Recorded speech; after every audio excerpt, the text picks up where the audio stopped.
नमस्कार। Mountain television HD को कार्यक्रम उत्खननमा म दिपेश केसी। उत्खननमा पृथ्वीनारायण शाह नेपाल राष्ट्रका एकीकरणकर्ता, एक बहादुर योद्धा, एक दूरदर्शी राजा, एक राष्ट्रभक्त नेपाली जसले टुक्रा टुक्रामा विभाजित भएको नेपाल राष्ट्रलाई एकीकरण गर्नुभयो। एउटा दूरदर्शी राजा जसले विश्व परिवेशलाई बुझ्नुभयो, जसले देश समाजलाई बुझ्नुभयो, जसले इतिहासलाई मनन गर्नुभयो, वर्तमानलाई बुझ्नुभयो र भविष्यको बाटो पहिलाएर नेपाल राष्ट्रलाई एकीकरण गर्नुभयो।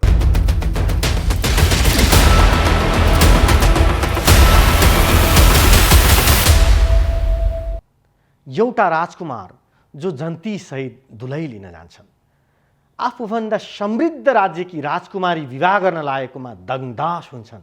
विवाह त हुन्छ तर दुलै लान दिँदैनन्। गौनाको कुरा निकालिन्छ, वास्तवमा राजकुमारलाई निर्धन राज्यको भनी हेपिएको हुन्छ। रित्तो हात फर्कन नसकी राजकुमार जन्ती गएका सबैजसोलाई देश फर्कन भनेर आफू केही विश्वास पात्र लिएर काठमाडौँ खाल्टोतिर उक्लन्छन्। यो घटना पृथ्वीनारायण शाहको पहिलो विवाहको हो। कमजोर राज्यका राजकुमार भएकाले त्यति बेला पृथ्वीनारायण शाह हेपिनु पर्यो। तर इख लिएर अहोरात्र खटिएर नेपाल एकीकरणकर्ता बन्नुभयो पृथ्वीनारायण शाह। दिनेश राज पन्तको पुस्तक श्री 5 पृथ्वीनारायण शाहको दिव्य उपदेश र संक्षिप्त जीवनीमा पृथ्वीनारायण शाहको दिव्य उपदेशको मूल पाठबाट प्रचलित भाषा अनुसार लेखिएको छ। मेरो विवाह मकवानपुरमा भएको थियो। डोला सुम्पेको थिएन र डोला पनि लिआऊ, नेपाल पनि देखिआऊ भनी मकवानपुर पुग्यौँ र पुगेपछि दिग्बन्धन सेनलाई एउटा कुराको कर्यौली लिएर भने, एक दन्ता हात्ती र 9 लाखी हिराको हार दिन्छौ भने डोला पनि लैजाउँला, दिनौ भने तरबार काटी बलैसित पनि लैजाउँला भनी हाक पारी हिँडे। दिग्बन्धन सेन पृथ्वीनारायण शाहकी पहिलो पत्नी इन्दकुमारीका दाजु हुनुहुन्थ्यो। उहाँसँग पृथ्वीनारायण शाहको सम्बन्ध कहिल्यै सुमधुर भएन। यसकारण पनि पहिलो विवाहमै खटपट भयो। पृथ्वीनारायण शाह बेहुली बिना नै फर्कन बाध्य हुनुभयो। दिनेश राज पन्त लेख्नुहुन्छ, पृथ्वीनारायण शाहलाई सानो तथा निर्धन राज्य गोर्खाको युवराज सम्झी दिग्बन्धन सेनले हेप्न खोज्दा स्वाभिमानी पृथ्वीनारायण शाहलाई त्यो सही हुँदैन र उनी दुलै नलिई रित्तै फर्कन्छन्। उनको हृदयमा क्रोधाग्नि बग्न थाल्छ र मकवानीलाई कसरी सिद्धाउने भन्ने कल्पनामा लाग्छन्। डाक्टर तुलसीराम वैद्य आफ्नो लेखमा लेख्नुहुन्छ, चौबिसी राज्यहरूको सबैभन्दा कान्छो राज्य, आर्थिक दृष्टिकोणले विपन्न, राजनीतिक पक्षमा चौबिसी राज्यहरूले हेपिएको र सामाजिक पक्षमा पनि अपहेलित गोर्खा राज्य पृथ्वीनारायण शाह जस्तो अति लगनशील, सक्रिय, स्वराष्ट्र उत्थानको मरि मेट्ने साहसी र बौद्धिक रूपमा परिपक्व भएकाले सैनिक अभियानमा जीवनभर लागि बृहत गोर्खा राज्य निर्माण कार्य थालनी गरे। ससुराली मकवानपुरमा अपहेलित भई फर्कदा चन्द्रागिरी पहाडबाट काठमाडौँको उपत्यका देख्दा त्यहाँको उर्वरताले अति प्रभावित र आकर्षित भई यो त्यो क्षेत्रको राजा हुन पाए हुन्थ्यो भन्ने भावना उत्पन्न भएपछि 3 सहर पाटन, कान्तिपुर र भक्तपुरको राजा बन्न अनेक प्रकारका प्रयासहरू गर्दै सैनिक अभियान सञ्चालनमा सफलता हासिल गर्दै जाँदा पृथ्वीनारायण शाहकालीन गोर्खा राज्य पश्चिम चेपे मर्स्याङदीदेखि पूर्व टिस्टा नदीसम्म फैलियो। दिव्य उपदेशमा लेखिएको छ, चन्द्रागिरी आइपुगेपछि नेपाल कुन हो भनी सुध्याएँ र त्यो भातगाउँ हो, त्यो पाटन हो, त्यो काठमाडौँ हो भनी देखाए। मेरो मनमा यी तीनै सहरको राजा हुन पाए त हुँदो हो भन्ने यस्तो परिरहेको थियो। पृथ्वीनारायण शाहका विवाह बारेमा रोचक तथ्यहरू इतिहासमा उल्लेख छन्। उहाँ 14 वर्ष पुगेपछि विवाहको कुरा चल्न थाल्यो। विवाहका लागि उपयुक्त राजकुमारीको सन्देश ल्याएर काम पटाएर पुरस्कार जित्ने होडबाजी नै चल्यो। मकवानपुरका राजा माणिक्य सेनका छोरा हुनुहुन्थ्यो हेमकर्ण सेन। उहाँकी छोरी इन्द्रकुमारीसँग विवाहको कुरा चल्यो। बाबुराम आचार्य आफ्नो पुस्तकमा लेख्नुहुन्छ, सम्भवतः देवघाटको मेला हेर्न आएको मौकामा हेमकर्ण सेनले पृथ्वीनारायण शाहलाई देखेका थिए। उनमा चतुर स्वभाव देखेर प्रभावित भएका थिए। प्रस्ताव गोर्खा दरबारमा पुग्यो। दरबारले पनि मकवानपुरीसँग विवाह सम्बन्ध भएमा गोर्खालीको राजनीतिक उद्देश्य पूर्ति गर्ने काममा समेत सहयोग हुने देखियो। इन्द्रकुमारीलाई डोलाका रूपमा गोर्खा नपठाएर हेमकर्ण सेनले पृथ्वीनारायण शाहलाई जन्ती लिएर आउन निमन्त्रणा पठाए। पुरोहित, ज्योतिषी, भैयात, खजान्ची र भारदारको जमातको बरियातका साथ फागुन महिनामा पृथ्वीनारायण शाह मकवानपुर पुगी विवाह गरे। तर हेमकर्ण सेनले छोरी सानी भएकाले तेस्रो वर्षमा गौना गरेर लैजानु होला भन्दा सबै अकबक्क परे। उनी बिदाभरि भई फर्किए। अर्को वर्ष पृथ्वीनारायण शाह इन्द्रकुमारीलाई लिन दलबलसहित पुग्नुभयो। तर हेमकर्ण सेनका छोरा दिग्बन्धन सेनले गोर्खालीहरूलाई मामुली देखेर अभद्र व्यवहार गर्नुभयो। गोर्खालीहरूले ठुलो अपमान सम्झे र कुरा बढेर गई। निकै नराम्रो पर्न लागेको अवस्थादेखि हेमकर्ण सेनले छोरालाई मुस्किलले शान्त गराउनुभयो। हेमकर्ण सेनले कन्यादानको समयमा छोरीलाई गजमोतीको हार लगाइदिनु भएको थियो र दुला दुलाईलाई एकदन्ता हात्तीमा चढाएर अन्माउनु भएको थियो। यी दुवै वस्तु विवाहमा वरलाई अर्पण गरिसकिएकाले गौनाको साथ पठाइदिने विचार हेमकर्ण सेन र उहाँकी रानीलाई थियो। तर छोरा दिग्बन्धन सेन राजी हुनु भएन। पृथ्वीनारायण शाहले पनि एकदन्ता हात्ती र नवलासी हिराको हार दिन्छौ भने डोना पनि लैजाला, दिन्नौ भने काडी तरबार सहित पनि लैजाला भनेर फर्किनुभयो। पृथ्वीनारायण शाहको दलबलका धेरै व्यक्तिहरू गोर्खा फर्किए। उहाँ काठमाडौँ उपत्यकाको निरीक्षण गर्न सामान्य बटुवा झैँ पुग्नुभयो। उपत्यकाका प्रसिद्ध गाउँ पशुपति र चाँगुनारायण आदिको मन्दिर एक एक गरी देखाए। बाबुराम आचार्य आफ्नो पुस्तकमा लेख्नुहुन्छ, पृथ्वीनारायण शाह उपत्यकाका नदी किनारका हरिला भरिला मैदान देखेर प्रभावित भए। यसै समयदेखि काठमाडौँ उपत्यकामा अधिकार बनाएर नेपाल एकीकरण गर्ने विचार दृढ भएको देखिन्छ। मकवानपुरकी राजकुमारीसँगको पहिलो विवाह गौना नै सफल नभएपछि पृथ्वीनारायण शाहको दोस्रो विवाहको कुरा चल्यो। पूर्वका सेनहरूसँग समस्या आइसकेको थियो। पश्चिमका 24-22 गोर्खाभन्दा साना रजौटा थिए। त्यसैले गोर्खा दरबारको ध्यान मधेसतिर मोडियो। बाबुराम आचार्य लेख्नुहुन्छ, मधेसी राजपूतको डोला झिकाई गोर्खामा विवाह गर्नु नै उचित देखेर रानी चन्द्रप्रभाले प्रस्ताव गर्दा पृथ्वीनारायण राजी भए। युवराज पृथ्वीनारायण शाहका दोस्रो विवाहको निमित्त डोला तलास गर्न खटिनुभएका भानु जोशीले गोरखपुर जिल्लाका ठाकुर दयाराम सिंहकी छोरी मैयालाई डोलाका रूपमा गोर्खामा ल्याइसक्नु भएको थियो। सिंहकी छोरीसँग पृथ्वीनारायण शाहको कन्यादान गोर्खामा नै भयो र नवविवाहिता रानीको नाम नरेन्द्र लक्ष्मी राखियो। बाबुराम आचार्य लेख्नुहुन्छ, गोर्खामा मधिसे राजपूतको कन्यालाई हावापानी अनुकूल नभए तापनि पृथ्वीनारायण शाहलाई मधिसे राजपूतकी कन्या विवाह गर्न आवश्यक भएको हुनाले यस समयमा पाल्पामा यिनका मातामह गन्धर्वसेन राजा भइरहेका हुनाले गन्धर्वसेनको सहायता लिई भानु जोशीलाई डोला खोज्न पठाएर गोरखपुरका जमिनदार दयाराम सिंहकी कन्या डोला ल्याएर विवाह भएपछि नरेन्द्र लक्ष्मी भन्ने नाम राखिएको देखिन्छ। चाणक्यले भन्नुभएको छ, राजाको विवाह पनि राजनीति हुन्छ। पृथ्वीनारायण शाहले पनि आफ्नो विवाहलाई राजनीतिक अस्त्र बनाउनु भएको थियो। दक्षिणको एउटा समृद्ध राजपूतसँग सम्बन्ध गाँच्नुभयो। इन्द्रलक्ष्मीसँगको विवाह बढ्न नसकेकोमा कतै पनि खेद छैन पृथ्वीनारायण शाहलाई। बरु मकवानपुरी सेनहरूसँग नौलखिया हार र एकदन्ता हात्तीको विषयले बडौरा आक्रमण गर्ने शाहीको विवाद पछिसम्म रह्यो। पछि पृथ्वीनारायण शाहले नुवाकोट र लामी डाँडा जितेपछि धादिङ गढीनेरेको मैदीमा इन्द्रकुमारीलाई लिएर हेमकर्ण सेन पुग्नुभयो। त्यही हात्ती, गाना गुरिया, आशा गुर्जा आदि प्रशस्त दाइजो र ज्वाइँलाई उपहार दिएर गौना कार्य सम्पन्न गरेको थियो। इन्द्रकुमारीले गोर्खा दरबारमा नै रहने गरी चौतारा महारानी पदवी पाउनुभयो। पृथ्वीनारायण शाहका पालामा आन्तरिक र बाह्य दृष्टिले नेपाल कठिन अवस्थामा थियो। नेपालभित्रका ससाना राज्यहरू आपसमा लड्ने र भिड्ने गर्दा ठुलो शक्तिको तारोमा पर्ने खतरा थियो। त्यही अवस्थाबीच पृथ्वीनारायण शाहको उदय भएको थियो। डाक्टर सुरेन्द्र केसी समसामयिक सन्दर्भमा पृथ्वीनारायण शाह पुस्तकमा प्रकाशित आफ्नो लेख पृथ्वीनारायण शाहको दिव्य उपदेशका सन्दर्भमा नेपालको परराष्ट्र नीति एक अध्ययनमा लेख्नुहुन्छ, जुन बखत ब्रिटिस कम्पनी दक्षिण भारत जित्दै बङ्गाल र उत्तर प्रदेशसम्म आउँदै थियो, अर्थात् ईस्वी सम्मत 1740 को दशक, ठिक त्यसैको पूर्व सन्ध्यामा नेपालको सानो राज्यमध्ये गोर्खाका राजा पृथ्वीनारायण शाह पनि त्यहाँको राज्यारोहणसँगै आफ्नो राज्यको सीमा विस्तारको योजना बुन्दै थिए।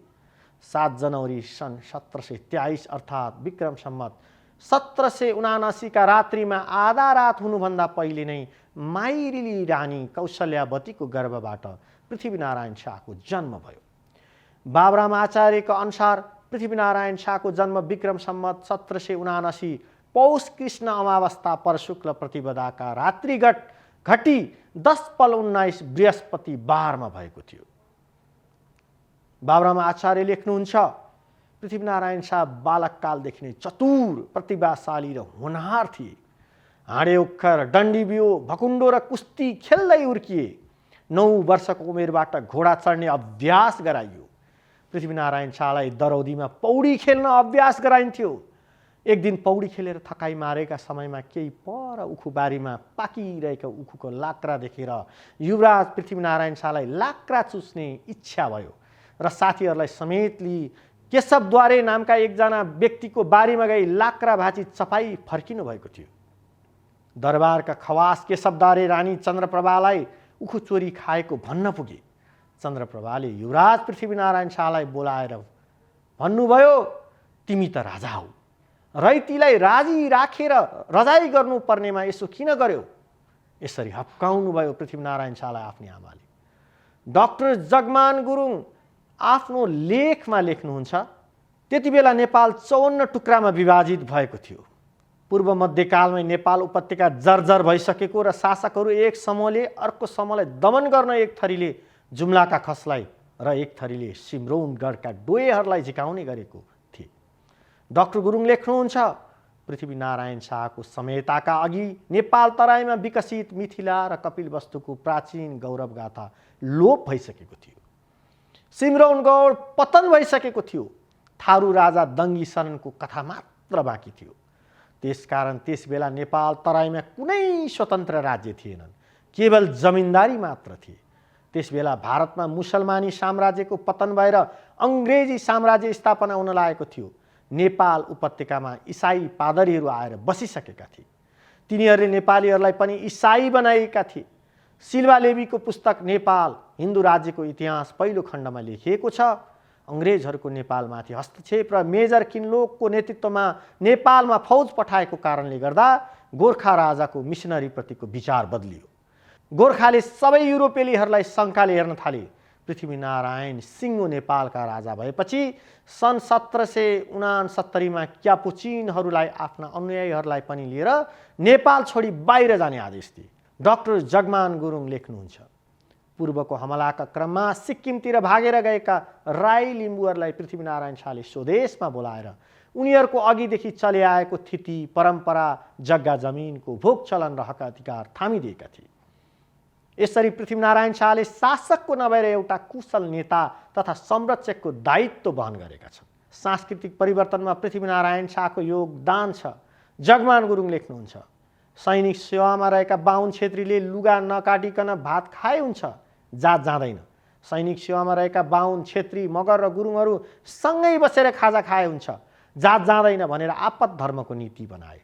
आफू हिन्दू धर्मावलम्बी एवं आर्य संस्कृतिका अनुयायी तागादारी ठकुरी भए तापनि कुमारीको रूपमा स्थापना गरिएका बौद्ध बाडाका छोरीलाई गोडामा नै ढोकेर पृथ्वीनारायण शाहले कुमारीको सम्मान गरे। डाक्टर तुलसीराम वैद्य समसामयिक सन्दर्भमा पृथ्वीनारायण शाह पुस्तकमा प्रकाशित आफ्नो लेख पृथ्वीनारायण शाह राष्ट्र निर्माणका अभियन्तामा पृथ्वीनारायण शाहले विचित क्षेत्रको धर्म संस्कृति र परम्परालाई आत्मसात गरी जस्तै कान्तिपुरको देवकुमारीको रथ यात्रा यथावत सञ्चालन र देवकुमारीबाट टीका थाप्ने कार्य गर्नुका साथै काठमाडौँ उपत्यकाका अनेक धार्मिक र सांस्कृतिक क्रियाकलापहरूलाई यथावत सञ्चालन गर्न दिएको र आफै पनि अगाडि बढ्दै गएको प्रमाणित भएको पाउँछौँ। दीर्घराज प्रसाई लेख्नुहुन्छ, नेपालको राष्ट्रिय एकीकरणको अभियानमा प्रारम्भमा मगर, गुरुङ, खस, ठकुरी, ब्राह्मण लगायत जातिहरूबाट सहयोग पुग्न गएको र बिस्तारै जात जातिहरूले आत्मसात गरेर सहयोग गर्न पुगेका थिए। पृथ्वीनारायण शाहले यस क्षेत्रको अवस्थाको जानकारी लिन राति राति फेरि लगाउने कानफट्टा गोरखनाथका जोगीहरूलाई दुनियाँका घर घरमा पठाएर शङ्खध्वनि गराएर शत्रुहरूलाई त्रसित बनाउन र शत्रुहरूबाट कहीँ खतरा पाइएमा उनीहरूबाटै खबर बुझ्ने नीति लिनुभएको थियो। डाक्टर जगमान गुरुङ लेख्नुहुन्छ, भुटानका अवतारी लामाको तान्त्रिक अनुष्ठानबाट पृथ्वीनारायण शाहको जन्म भएको र गोरखनाथको वरदानबाट पृथ्वीनारायण शाहले नेपालको एकीकरण गरेको उल्लेख छ। सुरत सिंह राणा मगर पृथ्वीनारायण शाहका ददा थिए। विराज बखेती मगर पृथ्वीनारायण शाहका प्रिय पात्र थिए। भानु जोशी अर्ज्याल र कुलानन्द जोशी ढकाल गुरु पुरोहित थिए। भक्त विजय काव्यका रचयिता ललित बल्लभ अर्ज्याल पृथ्वीनारायण शाहका दरबारिया कवि थिए। काजी अर्थात् मन्त्री कालु पाण्डे थिए। सेनापति शिवराम बस्नेत थिए। पृथ्वीनारायण शाहको समयमा दीननाथ उपाध्याय भारततिरका र लालगिरी तिब्बततिरका दूत थिए। झागल गुरुङ गाइनेको भेष गरेर विभिन्न षड्यन्त्रलाई विफल गराइदिएका थिए। मणिराम गाइने पृथ्वीनारायण शाहका पालाका चर्चित गायक थिए। जया र विस्या प्रमुख नगरची थिए। विस्या नगरचीको सल्लाहबाट पृथ्वीनारायण शाहले गोर्खाको 12,000 घरधुरीबाट एक रुपियाँ उठाएर काशी गई हात हतियार ल्याएर नेपालको एकीकरण गरेका थिए। योगी आदित्यनाथले आफ्नो पुस्तक पृथ्वीनारायण शाहको दिव्य उपदेशमा लेख्नु भएको छ। शेख जर्बर, मम्तकी र भेसारसी यी 3 मुसलमानहरूले पृथ्वीनारायण शाहको सेनालाई तालिम दिएका थिए। डाक्टर जगमान गुरुङ लेख्नुहुन्छ, पृथ्वीनारायण शाहले नेपाल आएका इसाई पादरी तथा तिनले बनाएका नेपालीहरूलाई देश निकाला गरिदिएका थिए। यसरी नेपालबाट निष्कासित इसाई पादरी तथा तिनले इसाई बनाएका नेपालीहरू बेतिया र दार्जिलिङमा बस्न गए। पृथ्वीनारायण शाह ब्रिटिस उपनिवेशवादको विरोधी तथा आफ्नो मुलुकबाट इसाईहरूलाई निष्कासन गर्ने अभियानका अभियन्ता पनि थिए। डाक्टर सुरेन्द्र केसी आफ्नो लेखमा लेख्नुहुन्छ, पृथ्वीनारायणले जम्मा 52 वर्षको जीवन पाए। राजाको रूपमा उनी जम्मा 32 वर्ष मात्र गद्दी नसिन थिए। उनलाई काठमाडौँ जित्न मात्र 26 वर्ष लाग्यो। बाँकी 6 वर्षमा उनले पूर्वतर्फको सेन राज्यहरूमाथि विजय पाए पनि पश्चिमतर्फ भने उनलाई सफलता मिलेन। डाक्टर तुलसीराम वैद्य आफ्नो लेखमा लेख्नुहुन्छ, राष्ट्र निर्माणका अभियन्तामा नेपाल 54वटा राज्यहरूमा राजनीतिक रूपमा विभाजित भएको समयमा 24 राज्यको क्षेत्रमा कनिष्ठ राज्य गोर्खा राज्यका राजा पृथ्वीनारायण शाहले आफ्नो शासनकालभर अति लगनशील भई गोर्खा राज्यको विस्तार गर्ने जुन सैनिक अभियान चलाए त्यसबाट नेपाल राज्यको पुनर्निर्माण कार्यको थालनी भयो। पृथ्वीनारायण शाहलाई राजाभन्दा सैनिक भन्नेहरू पनि छन्। डाक्टर प्रेमसिंह बस्नेत समसामयिक सन्दर्भमा पृथ्वीनारायण शाह पुस्तकमा प्रकाशित आफ्नो लेख महान सिपाही पृथ्वीनारायण शाहमा लेख्नुहुन्छ, उनको 32 वर्षे राज्यकाललाई मूल्याङ्कन गर्ने हो भने उनी राजाको रूपमा राजदरबारमा जम्मा 2 वर्ष पनि बसेनन्। बाँकी 30 वर्ष सिपाही नै भएर बिताए। राजा मात्र भएको भए उनी गोर्खाको मात्र हुन्थे। सिपाही भएकाले नेपाल एकीकरण गरे उनी नेपालको महाराज बने। विक्रम सम्वत 1779 राज्यारोहण भएपछि नै पृथ्वीनारायण शाह आक्रामक बन्नुभएको इतिहास छ। पृथ्वीनारायण शाहले पहिलो युद्ध हार्नुभयो तर आत्तिनु भएन। नुवाकोटमा 1800 पहिलो आक्रमण गरेर असफल हुनुभयो तर धैर्य गुमाउनु भएन। दिनेश राज पन्त श्री 5 पृथ्वीनारायण शाहको दिव्य उपदेश र संक्षिप्त जीवनीमा लेख्नुहुन्छ, नुवाकोटको पहिलो युद्धमा पराजयको अनुभव गरेपछि पृथ्वीनारायण शाह यस विषयमा गहिरिएर सोच्न बाध्य हुन्छन्। त्यसपछि उनी काशीतिर लाग्छन्। भारतको तत्कालीन परिस्थितिको अध्ययनको साथसाथै केही शस्त्र सङ्ग्रह गरी गोर्खा फर्कन्छन्। 1801 असोज 15मा नुवाकोटमा दोस्रो आक्रमणमा सफल हुनुभयो। यहीँबाट नेपाल एकीकरणको आरम्भ हुन्छ। त्यसपछि उहाँ बिस्तारै पूर्वतर्फ बढ्न थाल्नुभयो। उपत्यकालाई चारैतर्फबाट घेर्ने क्रममा नालदुम, शिवपुरी, काभ्रे, चौकोट, मकवानपुर, तिमाल, सिन्धुली, हरिहरपुर, धुलिखेल हुँदै कीर्तिपुरमाथि जित हासिल गर्नुभयो। 1819मा मकवानपुरमा मीर कासिममाथि विजय हासिल गर्नुभयो। दिव्य उपदेशमा कासिम अली खान नवाफ मकवानपुरमा चढेको र 120 खुँडाले काटी घरकाई सिमाना कटाई आएको उल्लेख गरिएको छ। 1824मा सिन्धुलीमा अङ्ग्रेज फौजका नेता किनलकसँगको युद्धमा विजय हासिल गर्नुभयो पृथ्वीनारायण शाहले। दिव्य उपदेशमा भनिएको छ, 3-4 पल्टन लिएर सिन्धुली गढीमा हाडी साहेब चढ्यो र उहाँ पनि काटी बन्दुक खोसी ल्याए। पृथ्वीनारायण शाहले 1825 को असोज 13 गते इन्द्रजात्राका दिन कान्तिपुर जित्नुभयो। 1826 को असोज 24 गते ललितपुर र 1826 को मङ्सिर 1 गते भक्तपुरमाथि विजय हासिल गर्नुभयो। 1830 र 1831 का बीच पूर्वका चौदण्डी र विजयपुर विजय गर्नुभयो। 1831 को माघ 1 मा नुवाकोटको देवीघाटमा पृथ्वीनारायण शाहको निधन भयो। एकजना नेपाल एकीकरणकर्ता, एकजना महान योद्धाको निधन भयो। पृथ्वीनारायण शाहका बारेमा क्रिकप्याट्रिकले एक account of the kingdom of नेपालमा पृथ्वीनारायण शाहलाई छलपूर्ण चतुर्याई गर्ने तर बुद्धिमत्तापूर्ण कार्य गरेको राजा भन्नुभएको छ। F B. Hamilton an account of the kingdom of नेपालमा लेख्नुहुन्छ, पृथ्वीनारायण शाह सन्तोष नलिने महत्त्वाकांक्षी, स्पष्ट न्यायी, दृढ साहसी र निरन्तर कर्मठ, दयालु र उदार व्यक्ति थिए। आफ्ना मित्र र आश्रितप्रति उनी उदार भए पनि परायका निम्ति व्यवस्था गर्ने विश्वास नगर्ने, शत्रुप्रति पनि मानवताको धारणा लिने तर आफ्नो मत नमिल्नेप्रति कठोर हुने व्यक्ति थिए। पर्सिबल लन्डनमा भनिएको छ, पृथ्वीनारायण शाह अत्यन्त हट्ठी थिए। उनले कुनै काम गर्ने कदम उठाएपछि रोक्ने र फर्कने गर्दैनथे। एच. एम्ब्रोज ओल्डफिड आफ्नो पुस्तक स्केचेजन फ्रम नेपालमा लेख्नुहुन्छ, पृथ्वीनारायण शाहले राष्ट्रियताको अवधारणालाई मजबुत पारे र बाह्य मुलुक विजय गर्नेतिर लागे। कूटनीतिक सुझबुझ र चतुर्याई पृथ्वीनारायण शाहमा थियो। योगी नरहरिनाथले सङ्कलन गर्नुभएको पृथ्वीनारायण शाहको दिव्य उपदेशमा भनिएको छ, उपरान्त यो राज्य दुई ढुङ्गाको तरुल जस्तो रहेछ।